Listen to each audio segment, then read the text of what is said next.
Okay, thank you for watching this video. What I'm going to be going over a rent roll. Now, there's a lot of types of rent rolls out there. This document I'm going to show you is specifically for multifamily properties, and uh, the great thing about this document is it really helps not only the lender, us, to analyze the deal, but by compiling this information, it'll also make it better for you to analyze the deal. So without further ado, let's go ahead and go through this document. So if you see here, I'm going to go through line by line. This says rent roll as of.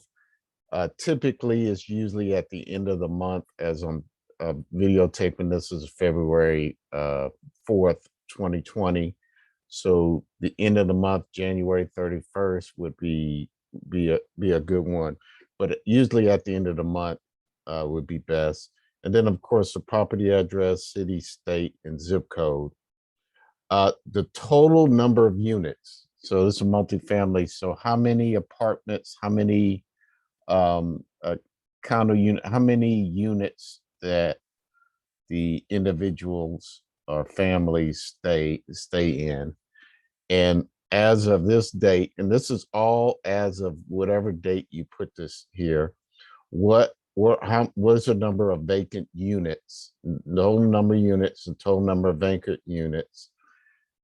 Now, some multifamily properties will furnish the units. So meaning that you basically have furniture for the people to stay in.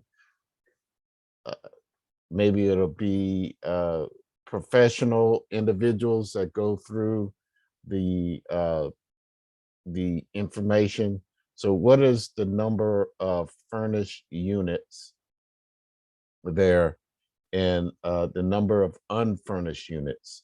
So if you don't furnish the units, then it all will be here, and then this will be zero. If you furnish some, then how many of those? Number of Section 8 units. So so there's usually Section 8, which by HUD they'll pay some of the uh, money towards the rent that is there.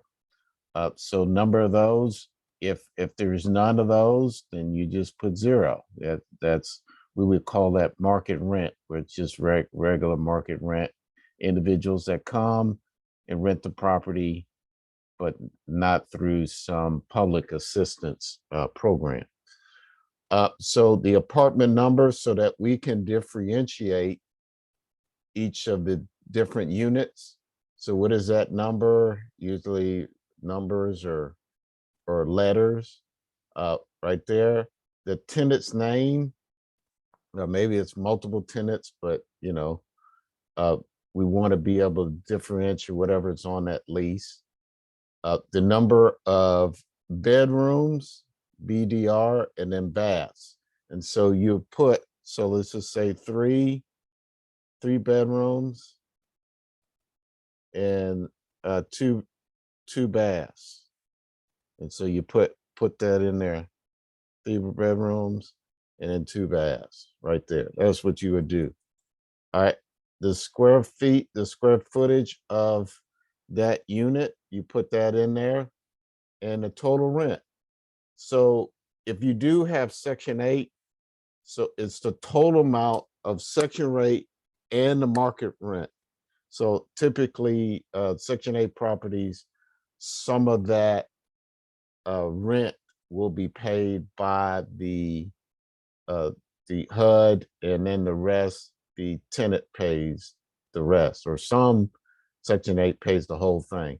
But but the total amount of rent is what we want to have in here. All right, and then Section 8 is is that particular unit, Section 8 rented out? Yes or no?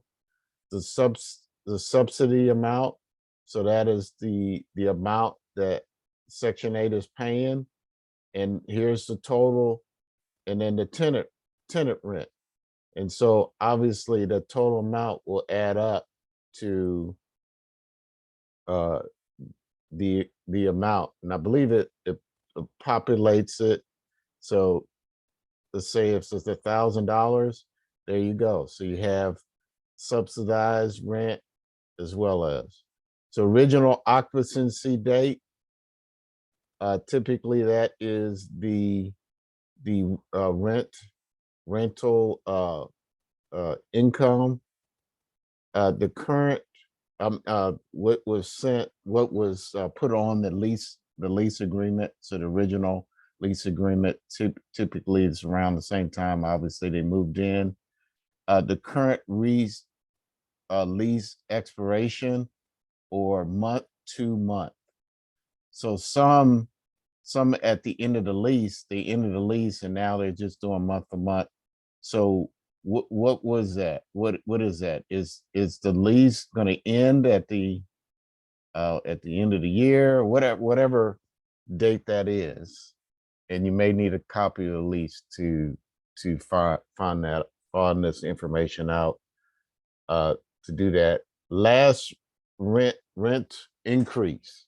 So when was the last time the rental increase? So if you notice there, by filling this out, you may, especially if you're purchasing this, or maybe you already own it, uh, you can kind of see, well, hey, have I been increasing rent or not? This is a good way to see that. All right. So currently, is the renter delinquent? Is there any forbearance or any concession or any late fees? So concessions typically mean that, hey, we're paying towards the water bill, or we're paying towards the light bill. Sometimes in order to get someone that you really want in that apartment, you make some kind of concessions and so forth. Any late fees that have been charged since that property has been done.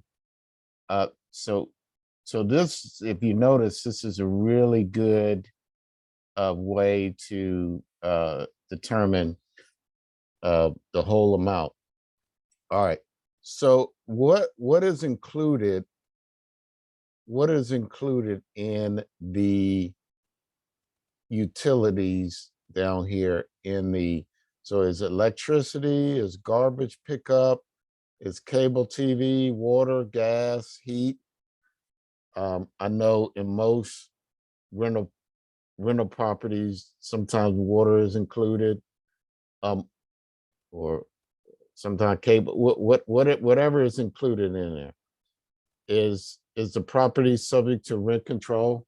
There's some